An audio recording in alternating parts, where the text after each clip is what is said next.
Okay. Pooja. Yeah. So you all know everything about WPN, so I'm not going to go into all of that. But go ahead, Pooja. Oh, do you want me to start? Yeah, go ahead, start. Awesome. All right. Well, first of all, I want to thank everybody for being here, and especially thank you, Paul, for coming and talking to us today about podcasting. I got to know Paul because of Rumi, and I have really enjoyed getting to know him and the work that he does. It's very close to my heart because I'm a nutritional therapy practitioner, and Paul loves to be able to help people find, just access to clean, organic, local, fresh foods. So it's kind of like connecting farmers with the community and the community back with the farmers. Paul started his podcast, Sizzling Arrows, and his company has the same name, Sizzling Arrow Outdoors. He started it in 2020. Paul says he's self-taught, but if you tune into his podcast, it just sounds like, you're a pro. That's why I invited you here to share with us today, Paul. Yeah.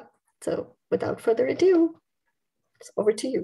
And let me interrupt a second. So we will be done at 1 o'clock. So, I mean, and I'm sure you'll get, maybe, I don't know if you want people to ask you questions during or after. How do you want it, Paul? Yeah, so generally when I talk to a group, I like to do kind of a interactive conversation more so than just me talking the whole time, because I'm kind of monotone, so I don't want anyone falling asleep. So it's better to have people interact with me while we chat. So if you have a question, by all means, ask me, and we'll just make it a conversation more so than anything. Perfect. Thank you so much. Oh, you're very welcome. Well, thank you for having me today. And like Pooja said, I am self-taught on the podcast. It was fun getting it started, also very stressful at times, and a lot of headache and frustration getting it going, because I am not a audio technician, any of that, semi-computer illiterate. So it took me a while to get used to things, especially using Adobe. If you've all used Adobe, it takes a pretty big learning curve to figure all that out, especially when you're doing audio editing, video editing, and stuff like that. But really, has anyone done any podcasting or recording? Marilyn says yes. No. I've done some recording on YouTube. Yeah, YouTube. Nothing YouTube. on So. Well, I tell you, the audio is easier than the video, just primarily because you don't have to worry about mixing the voice with the video when you're editing. So you just have to take the audio out. So it's a little bit easier than the video is. And that's one benefit to podcasting. And, as with YouTube or anything else, podcasting has a very large outreach, and you can reach as many people, or you can reach a lot of people all around the world with your vision or with your stories or whatever you're putting out there. If you are looking to do a podcast or looking to start a podcast, and I'm sure that's, a lot of you are here maybe thinking about it, and that's why we're all sitting here today. But one of the biggest things before you even start recording is to find out what the purpose of the podcast is. Sorry. I don't know how to stop that. And just figuring out why you want to start the podcast, whether it's reaching a broader audience, improving your public speaking ability, raising awareness for a specific topic like Pooja and I are, or just doing it for fun, sharing funny stories, sharing scary stories. I know some people are out there just telling scary stories, telling funny stories, just talking about nonsense, and people follow that. I mean, it's just really, podcasting can cater to whatever you want it to be. And, when I said improving public speaking, it's helped me with talking to people. I used to be very internal, not good in groups, not good in crowds. I would be sweating bullets 2 years ago doing what I'm doing now. But with the podcast, it's helped me overcome some of these fears and really help my speaking quite a bit from what it used to be. So are any of you looking to start a podcast? Oh, Pooja Looking. is. And Sandra's looking to do one as well. I'm just thinking, I'm always thinking. I don't commit Okay. until I'm ready. I Yeah, understand. possibly. Yeah, I'm Possibly. considering it, but not short term, but like a longer term, but still Okay. trying to get ducks in a row. Yeah. It's I mean, it can be very intimidating getting it going, because you're putting yourself out there in front of God knows how many people. And like I said, the biggest thing is to just kind of figure out one, and that's going into my second bullet point here is, when you're setting up the podcast, what are you going to talk about? Like, what is your niche? Like, what are you wanting to reach people for? And how can you make that niche interesting? That's another thing, because if it's not interesting for people, you're not going to have any followers, and you're just pretty much be talking to yourself or one or two other people. So really the point of the podcast is to reach as many people as you possibly can. As with any business or business plan, you're going to want to know what your target audience is going to be, what age frame you're looking at, what group or type of people you're looking to target with what you're wanting to talk about. And another thing, and interviewing other people that are like-minded is definitely a great way to pick up more audience, because you're going to be talking with them, you're going to get their opinions. It's not just going to be you chatting. And then you're also going to pick up their audience and their listeners. They're going to listen to who they follow, but they end up might start following you as well. So but these are all very good questions that you're going to want to ask yourself. And just going back over those is, what are you going to talk about? How can you make it interesting? What your target audience is going to be? And if you're going to bring in guests, and how often that is going to happen. Another thing that you're going to want to do is have a realistic idea of how often you can actually post a new episode. When I started mine off, I was doing 3 a month, and I ended up having to cut that back to 2 a month, just because everything I was doing locally, along with the YouTube and of course family, kids, work, all that stuff, it was becoming overwhelming, and I just wasn't putting everything into it that I possibly could. So I was like, let me cut back 1 and try to do just 2 a month. So 1 interview, 1 just for thought is what I'm doing now. And it seems to be working pretty well. So just having a realistic expectation of how many you're going to do is a good thing to know as well. And just make sure that you are consistent just with anything. If you say you're going to do it on the 15th of every month and the 30th of every month, make sure you do it on the 15th of every month and the 30th of every month. And I mean, there's been a few times to where I've been a day or so late on my podcast, but I still, instead of skipping it, I still posted it, just having it a day or so late. But I think that's happened in the last 2 years twice. So definitely keeping it consistent is key as well. Do I have any Can questions? I ask a question about that? Yes. Just if you were thinking of starting one, would you recommend having creating a library of a certain amount of episodes ahead, like getting a whole bunch in there just until you know what your frequency could be, know how often? I was thinking about that. If I did do one, which I'm not considering it actively, but if I did, I would think, I don't know, I'd create 10 to ahead just to see. Or what do you think about that? Yeah, no, I think that is a great idea. That's honestly one thing I struggle with is getting things set up ahead of time. But what I would recommend, and this is what I'm trying to instill in myself as well, and I'm actually doing it this weekend when my family's out of town, but I'm going to make probably 5 different topic lists and pre-record those. And that way, all I have to do is go in, add in my intro, outro, and post it on the 15th of each month. So I think that's a great idea. And, if you have, you can do that, have set topics. And then let's say if something pops up that in the news or some article you read that you want to cover, just do an extra episode or something, just add that in there to cover that. And it doesn't need to be long either. I mean, you can do, there's podcasts that run 3 minutes. There's podcasts that run an hour, 2-3 hours, but it, time frame is not huge, so you can just do a quick touch on whatever article that you seen that was important to you, and do like a 10-minute extra episode or something like that. And you can always, I do mine are live, so I don't pre-record anything. I just do them live. But if you did pre-record, I would do a live open. Yeah. And even a live close.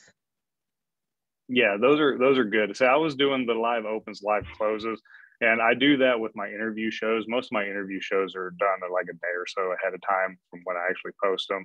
I think when Pooja and I did ours, I was ahead of the game, so I was like a month out when I did hers. But I always introduce, my guests with a live open, and then cut it out with a live close.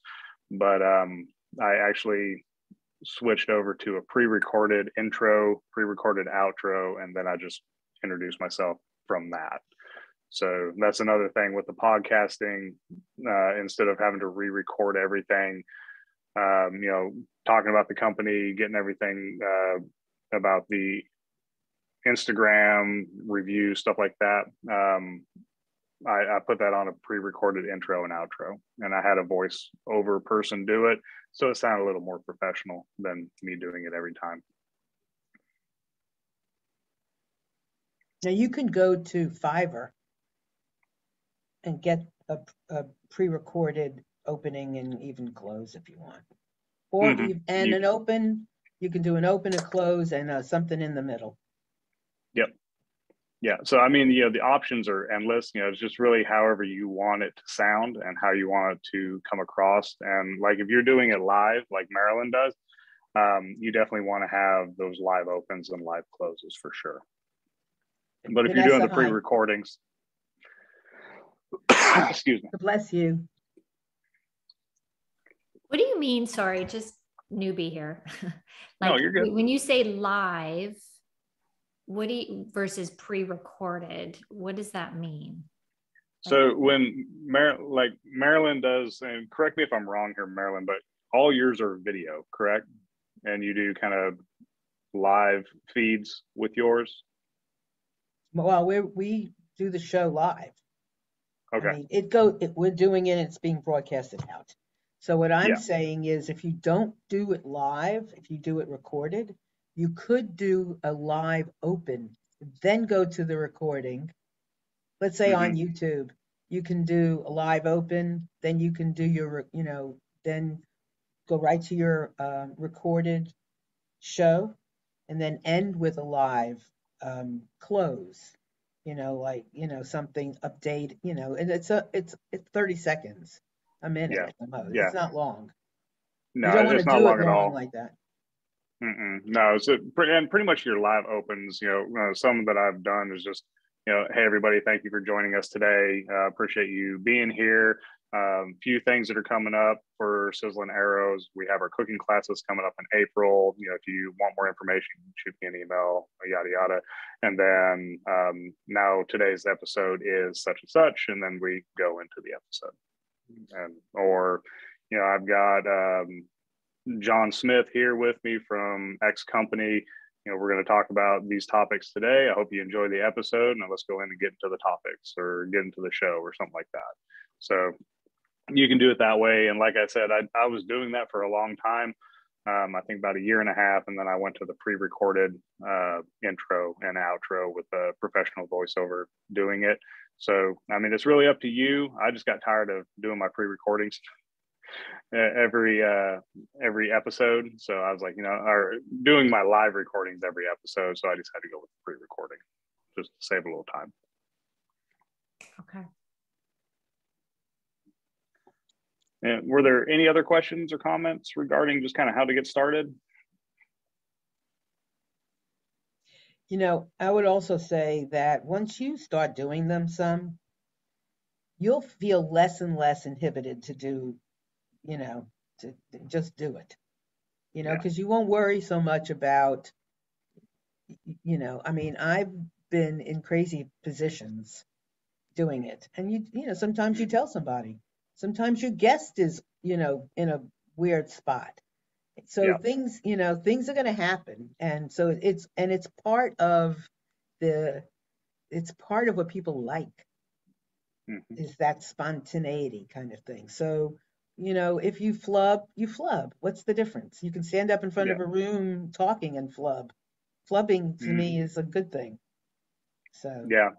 And to kind of hit on Marilyn's point there is, when I first started, I wanted everything to be perfect to where it kind of sounded robotic, So work.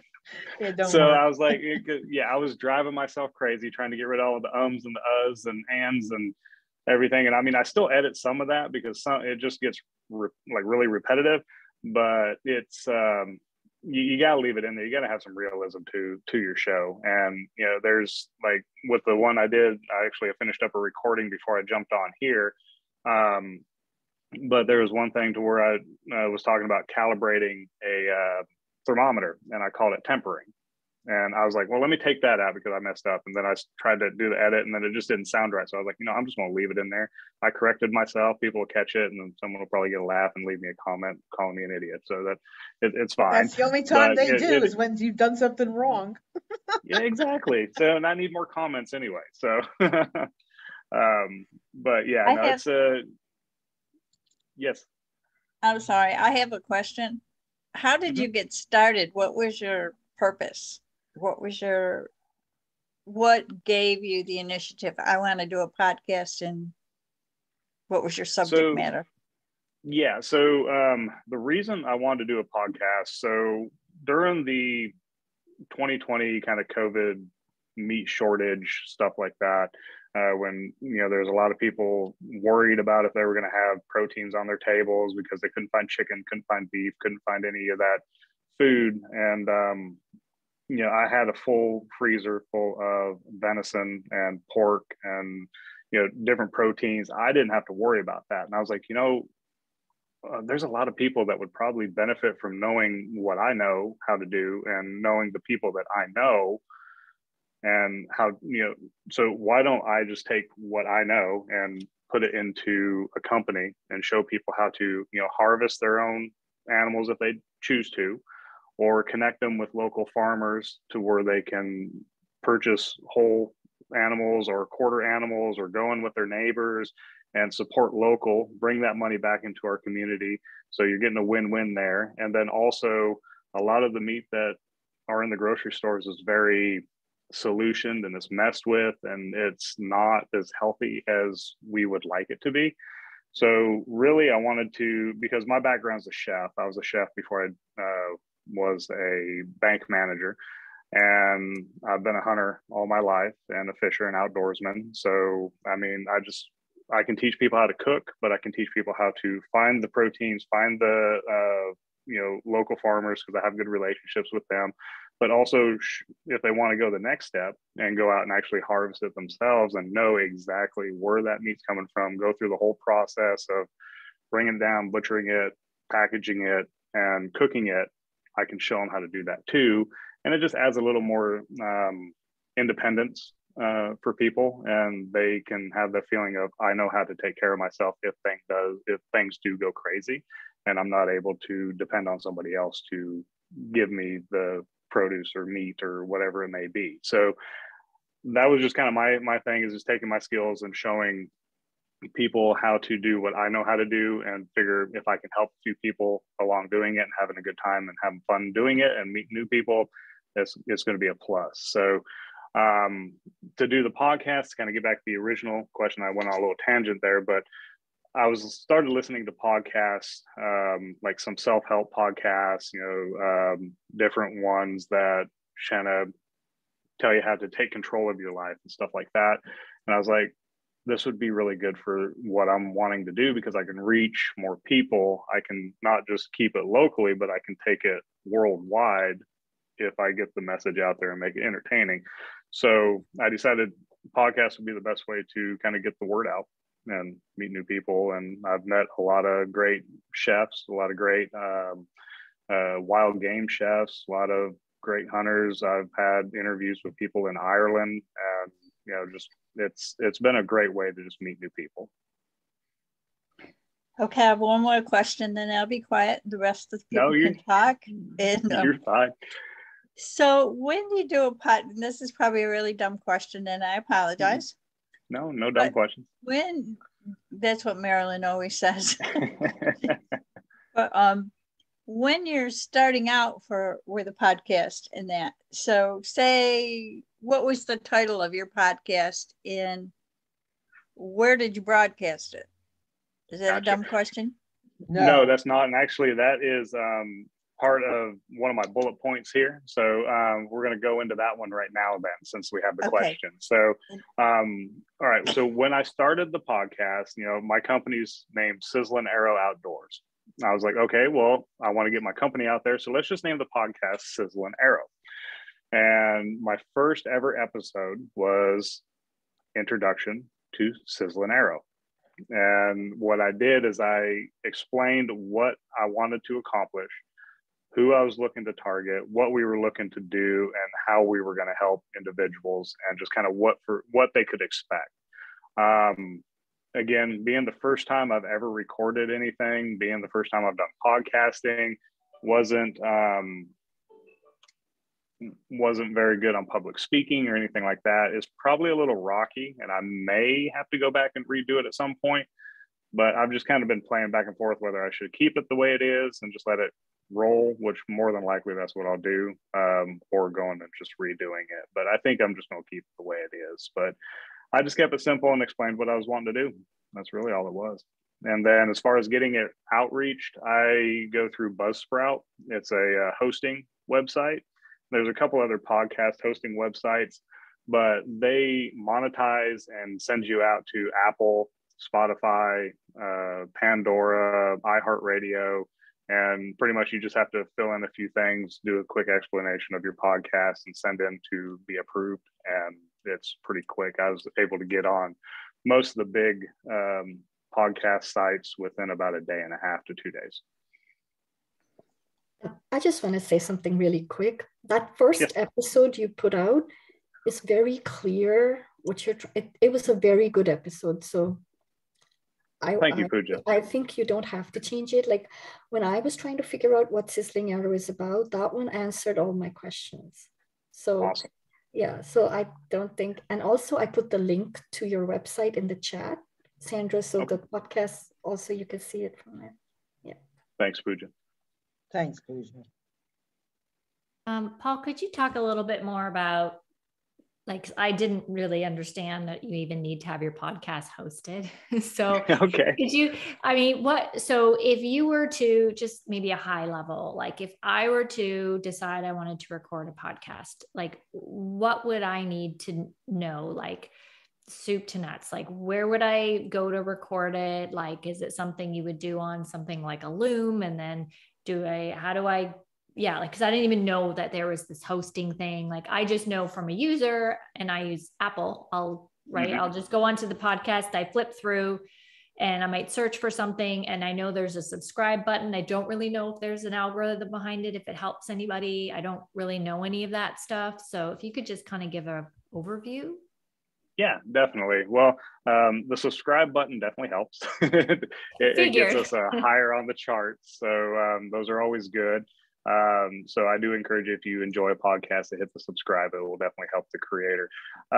But okay, so kind of going from start to finish. So what you're going to want to do, and what I use my desktop computer, but I've got an Apple computer, but it was only an 8 gig computer. And I found that the more podcasting that I did and the more editing I did, I needed a higher gig computer. So I'd recommend, if you plan to do it, I would invest in either a 16 gig or a 32 gig RAM computer, because you're not going to run into the issue of freezing and cutting out, because I had my Adobe shut off a few times in the middle of an editing thing and had to redo it all. So that's really, really a big ticket item that you would need to put in. That's probably going to be your most expensive thing as far as starting a podcast, as a computer, but you can use it for other stuff as well. Now for recording, I use Adobe. I think I mentioned that earlier, but Adobe Auditions is what I use. And I found that to be the best quality and have the most options to edit it properly. and it encodes, and it's like once you figure it out, it's really easy to export, import, do all that stuff with it. And it's pretty much just a drag of a drag of the mouse, and then you can cut out stuff and like do everything very detailed within Adobe. So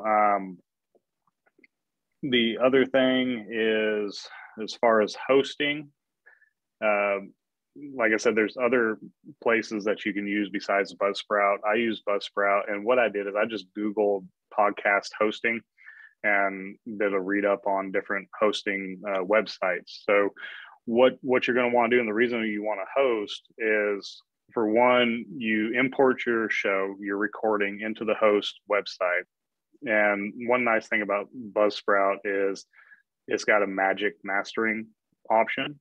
So I think it's $15 a month, and I've got all the cloud storage I need. It's also got the magic mastering added into it, so I can put my episode in there, and then it'll automatically edit, like master it, make it sound a little bit better than it did when I put it in there. So that's definitely a plus with the Buzzsprout.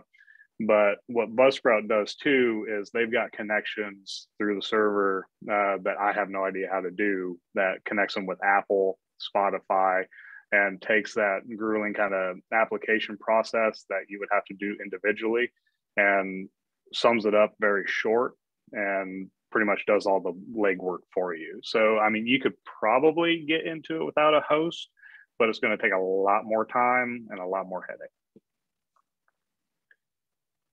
And so kind of going into the recording and software or equipment. So we've got the computer, you've got the recording software. You're going to want a microphone. I bought a cheaper one when I first started off, and I would recommend to, buy a decent microphone. I went out and purchased a second one. It was the Yeti Blue microphone, which that one's a really good one. A lot of podcasters use those, especially if they're getting started.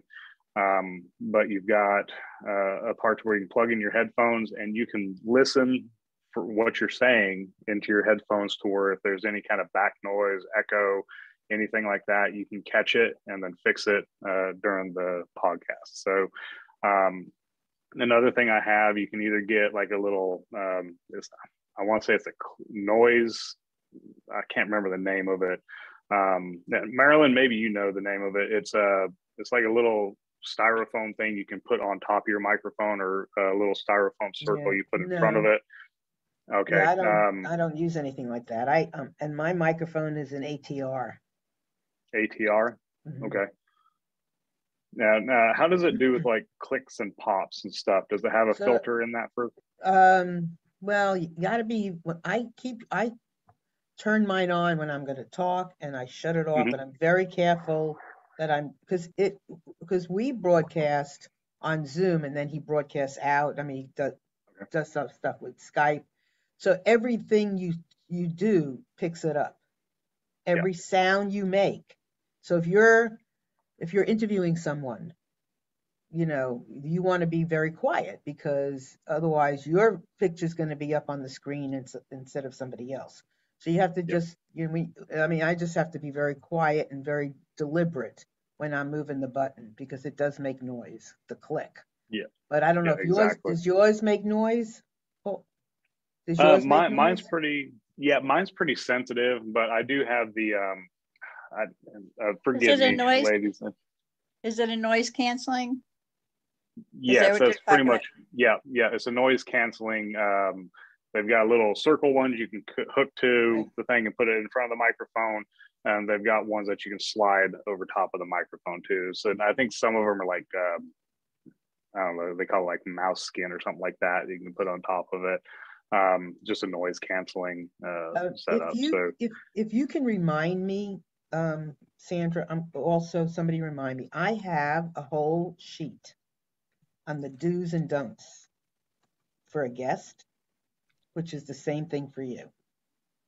And I will send it to everybody. It's, everything from the equipment to where the lighting should be, to the fact that it's on the internet. So if you're just going to do something local, make sure you keep saying that instead of it being on the wide, wide web. So anyway, I'll send it to you. I just thought of it. We did it years ago. It has some really good, it talks about not making noise, not clicking a pen, things like that. Come with a pad. We want our guests to do the same thing. So I'll send it to you. It might be helpful. So Excellent. what is that it? would be good. It's just the podcast do's and don'ts, basically. Yeah, it's what you do as a guest and what you do really as a host. Got it. That'd be great. Thank you. Yeah, and then one thing, especially with podcasts, and Marilyn, I'm sure it might be the same for you, but when you have a guest or when you're doing an episode, you definitely want to have headphones in for one, because that's going to avoid any kind of echo. Because when it comes through, let's say if your guest doesn't have headphones on and you're talking to them and then they're using their computer speakers, you're going to hear everything echoing back to you from when you talk. So they talk and it's good, and then when you talk you hear an echo from your voice on there, and it just kind of messes up the recording. So you want to, one of the things we also tell our guests, and I do the same thing because I'm not in the studio. We have a regular studio that has all the soundproofing you could want, but we tell everyone to turn their volume down as low as they can make it and still hear who's talking. Yep. Because that tends to be more of a problem than if you keep it loud, then that plays back. But if you turn it down, you're better. Yep, exactly. And the kind of hitting on the question that Sandra asked me before, another reason why I started podcasting, because it's not that expensive to start. It's actually really cheap. All you need is a microphone, headphones, computer, and recording software. And then you can do the hosting. It doesn't cost you anything to do just regular hosting. So if you want to edit everything yourself and do that, you don't have to pay for the hosting either. So it's an easy way to get your name out there, and then you can build on it from there. Can I ask you something? Did you talk about hosting? Because if it's going to be on any one of these sites, the thing needs to be hosted somewhere so they can find, so they can use. Did you say that already? I missed it. Yep. Yeah. Okay. Yeah. So like I mentioned with the host, no, you're fine. The hosting that I use is through, it's called a website called Buzzsprout. And the best thing to do, the reason I use that is because they've got every single podcast or podcast place that people go to listen to podcasts there, and you can monetize it very easily. So you can get your name into there and get it approved within a couple of days without having to go through a rigorous application process. And it has to live somewhere. So all these places with iTunes and whoever's going to be, the video has to live somewhere so that they can get it. Yeah. Because so it's not going to stay on your computer. No, because they've these hosting platforms, they've gone through all the back work and all the technical stuff to get it to where they can send it out, and they Apple or Spotify can grab it up pretty easily and not have any technical issues with it. Does it cost anything from Apple or Spotify to have your podcasts on their platforms? Not that I'm aware of. It doesn't cost me anything to use it. But I know there are ways you can make money through advertising and stuff with the podcasting. I haven't done that yet. So, I mean, there are ways to make some money with it. You're not going to get rich by podcasting by any means. But yeah, as far as the main podcast websites or platforms, that doesn't, as far as I know, they don't cost anything. I don't think they charge. On there. Okay. Can you tell me you said Buzzsprout? Is it Bud or Buzz? Sandra, Buzz. I put the link. Sorry, I didn't mean to interrupt you, Paul. I put the link in the chat, Sandra, so you can click on it and. Oh, I'm sorry, I didn't see it. I apologize. Oh, that's okay. No, you're fine. You're fine. No worries at all.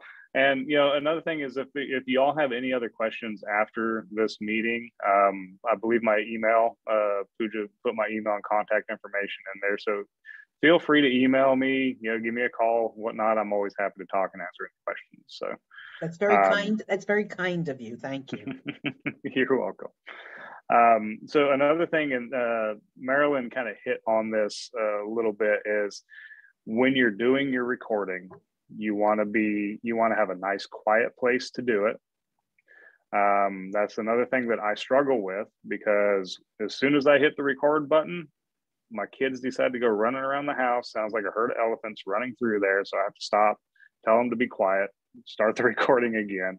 So if you have a quiet place that you can go to where you're not going to have any interruptions or any noise, that would be the best place to set up your recording studio. And I've actually found the conference room at my job is the best way to do it during lunch. I've heard a lot of people doing it in their closet because of the sound doesn't bounce around the room. Right. Yep. Yeah. And I've heard one of the podcasters I listen to, he started in his car, doing it out in his car and recording it from there. Now I actually sit near my stairs because of the lighting, because my townhome has so many big windows, I couldn't get the lighting right. Everywhere I would go, the lighting would be terrible. So I sit under the stairs. That's where I work. Interesting. Yeah. I'm in my office now, but when I'm home, I work. Yeah. That's really interesting. Yeah. I mean, you got to go where it works, right? You got to do where it works and where you get the best lighting in your instance, or the best sound and mine, So yeah, for sure. That's awesome. Another thing, this one I had to learn the hard way. When you're doing the recording, is turn the notifications off your computer. Make sure there's no little pings or buzzes or and if you put your phone on vibrate, don't set it on the table where your microphone's at, because one of my son's friends called me during one recording. I was halfway through it, and all of a sudden you hear and I couldn't get rid of it, so I had to post that in the recording. So lesson learned. But yeah, make sure you turn off all your notifications, keep your phone off the table, and just avoid any kind of distractions or noise.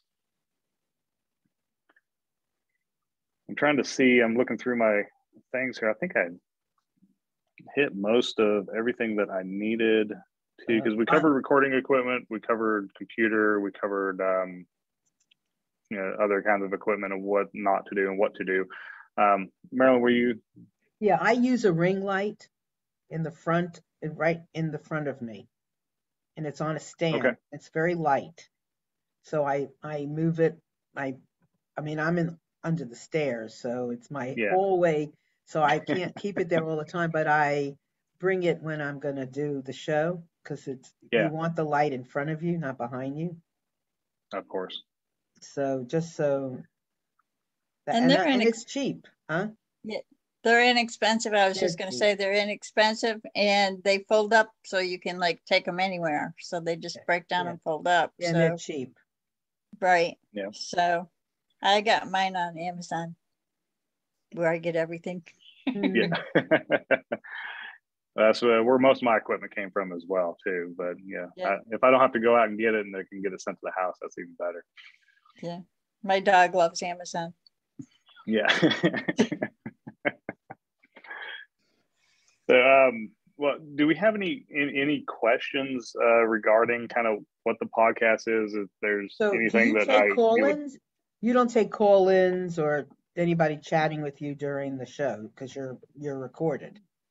Mm-hmm. Right? Yeah, no, I don't do any of that. I've done a few Instagram live things, and I've played around with that a little bit, and that might be something coming down the road for Sizzlin Arrow at some point, to where we have more interactive shows and stuff, which I'd like to. And I'm actually in the process of looking for a co-host to join me, to where the conversations are going to get a little more interesting and catching. So because instead of just having me sit and talk about a topic, I think it'd be better to have someone that, a friend of mine or someone that I know, kind of bounce the ideas off and kind of go back and forth in the conversation type setting versus just talking. Just a comment on that. I think it would be really interesting to have somebody that knows nothing about what you do and how you do it, because they could be a really good person to bounce things off of and say, "What are you talking about?" Or, you know, explain that to me. No, that's a great idea. Yeah, it is. That would be me. Well, if anyone wants to join me and be a co-host, I'm all ears. So, but yeah, I think that would be great. And like you said, it just gives me an opportunity to explain what I'm talking about. And, you know, instead of having someone with their own opinions of the same thing, just have someone that doesn't really know or has done it before. I think that would be a great idea. So thank you for that idea there. Thank you. That's a great idea. And I would say to all of you, if you're considering doing this, there's nothing better than a picture. You can do it audio, and that's great. But I would definitely, if you're going to do it, consider doing it with video. There is something about people, seeing expression, you know, connecting. I mean, I just think it's just, you know, it's a great part of the whole thing. So consider doing it as a video, not just voice. That's a great advice there. And, you know, like I mentioned earlier, I've been thinking about doing it, you know, doing the YouTube thing and then whatnot, but I liked your recommendation. We'll talk more. Just having, yeah. So, yeah. I have a question. I have a quick question for Paul about promotion. Once you put it on, you put it on this hosting platform, and then they put it out to all these channels. You have to do the promotion, right? Those channels aren't going to just promote the show, right? No, that's a great question. I'm glad that you brought that up because yes, that is very important. So yeah, I have to do all the promoting. For the longest time, I was just taking a screenshot of the podcast and the episode and putting it on social media. But I've actually started going a little bit farther to actually get a picture of, you know, if I have a guest on, I take their picture and then, you know, put the name of the episode on the picture with my logo, and then I'll post that to social media and do a little write-up of what it's about. And then with this next podcast episode that's coming out, I should have it posted tonight. It's regarding necessary items for cooks to have in the kitchen. So I'll probably have a picture of some different kitchen equipment with the name of the podcast and my logo, and then post that out on Instagram, Twitter, Facebook, LinkedIn, and areas like that. So the question, so I have another follow-up on that. So you have to do the promotion, but could you, like, you know how if I publish a book, I put it on Amazon, I could do some Amazon advertising, right? Is there anything similar for podcasts? Like if you put it on certain channels, could you use their advertising? Do they even offer it? Like, I don't.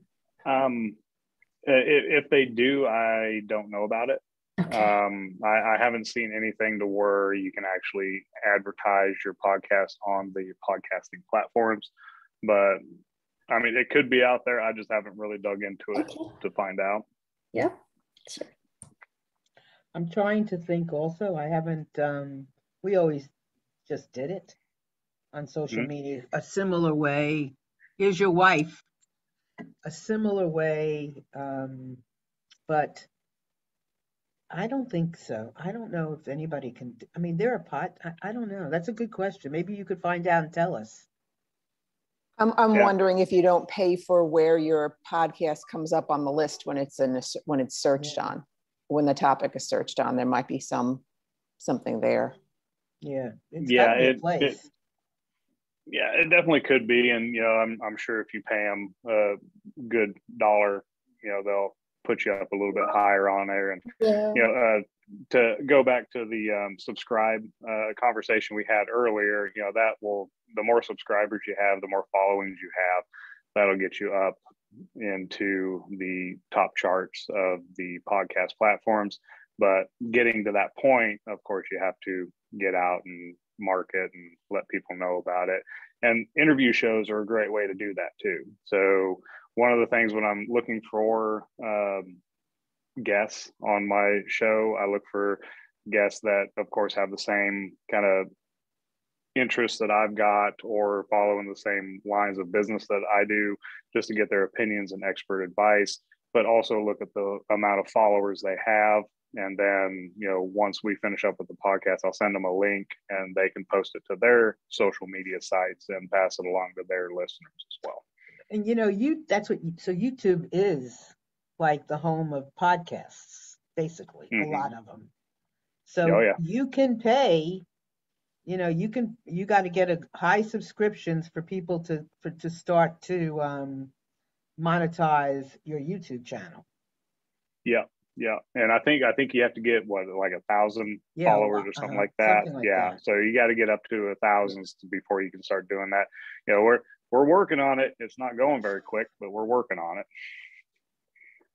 Have you thought about, or are you in the process of writing a book that is a companion to your podcast that might help? I've thought about it and I've rolled it around in my mind. I haven't started on one yet, but I think it would be a great addition to the company and to the podcast to really put a lot of the information and knowledge into an actual book to where people can go and purchase it, whether it's digitally or paperback. So we'd probably, I would say I haven't made a strong commitment on it yet, but it'll probably be something that we're looking at probably in the next couple of years. So, Rumi, what about your husband? Have you been a guest on his show yet? So late. I had another appointment, so I'm just jumping in. I don't really, this is his own thing. I completely just support on the kids side and everything else that's happening at home so he can work on the business as much as possible, but I don't interfere with what he's doing because this is his own child and he's growing it on his own, and I try to help with what I can, but I really let him play the main role there. Gotcha. Good. So did you have anything else, Paul, on your agenda, on your list of things? No, I mean, I think we pretty much covered everything that I had on it. I mean, podcasting's not difficult, but it's frustrating and difficult all in the same time. But I mean, there's really not a whole lot that goes into it. It's just a matter of, honestly, it's just really getting out there and doing it and tweaking it as you go. And that's really all it is. And every one of you can do it. Yes, everybody can do it. If I can do it, everybody can do it. So it's serious. Anybody can do it. So anybody have any questions? Anybody have an idea of one that you want to do and you just want to talk it through with everyone here? We can always. I just wanted to know if Paul had any suggestions about getting guests for his podcast, because he's had some pretty interesting guests. Do you have any suggestions or any rhyme or reason of how you do that? Yeah, so with my guests, really, it's just sending out messages to people that I find interesting on whether it's Facebook, YouTube, Instagram. Also locally, I've had a lot of local individuals on the podcast. So just find people that I think would be a great conversation, people that I have a great conversation with, and just simply ask, just say, hey, would you mind being on my podcast with me? And honestly, I haven't got turned down by anybody. I just haven't got any responses from certain people. So I send an email or send whatnot, and they never get back to me. I'm like, okay, move on to the next one, and go that way. And then I may follow up with them in a couple months or something, and just say, hey, want to see if you're interested now. But yeah, it's just simply sending out an email or a message, or just talking to them in person if I meet them at the market or whatnot. Thank you, Marty. You're welcome. And the interesting thing is, ask whoever it is. Even if they're really kind of famous, because you never know. I've had people say yes that I would be surprised that they would have said yes. So you never know. It's an opportunity for people. Oh yeah. To get out a message, to talk about a service, a book, their product or whatever it is that they do. And I always give people a chance to you know, self-promote, but not, you know, obviously not the whole time during the show, but, you know, Yeah. but yeah, just shoot for the moon. Yeah, exactly. No, I've got a list of my, I guess, famous people, stars that I'm wanting to send out emails to try to get them on the podcast. So I'm really looking at getting, you know, some more, I don't want to say high quality guests, because I mean, we've all started in the same spot. Just some have more success than others, but yeah, so I've got a list of them, and I've got a lot of local people that I'm looking at too. So I mean, it's sky's the limit. Like with this, I mean, you can get anybody. I mean, you'd be surprised on who says yes and who doesn't answer. So It's true. It's true. Anybody else? Thoughts? I just want to say something. There's a website. It's called podcastguests.com. And they have a free version, and they will send you every week a list of podcasts that are looking for guests, or vice versa. Is that you talking about radio show guest? No, podcast guests. And it's not part of radio guest? No, podcastguests.com. And that's good to know. They will do that, and they'll also send you people who are wanting to be on podcasts. Right. So they do that. So, there's a radio show guest also.com that you can. I didn't know that, Marilyn. And I wanted to let everybody know I put a lot of stuff in chat. So if you want to just go ahead and save it, the 3 dots at the bottom right, you could do that. It has all of Paul's. Want me to do that and I'll send it? Yeah, it's Paul's information. It has the Buzzsprout, that website, Paul's email. Yeah. Okay, and I'll send it out. Thank you for that, Pooja. Yeah, of course. Pooja, you're good. Boy, Pooja, you are organized. All right, thank you. I am so appreciative of Paul. He said yes right away. I was like, I wasn't sure. I know you're busy, so I really, really appreciate this. Well, I appreciate having the opportunity to sit here and talk with you all today and getting to know everybody. So it was pleasure is all mine. Thank you. Thank you so much for doing it. And everybody, it's been good for having everybody here. Next month, I think we're talking about reels, I believe.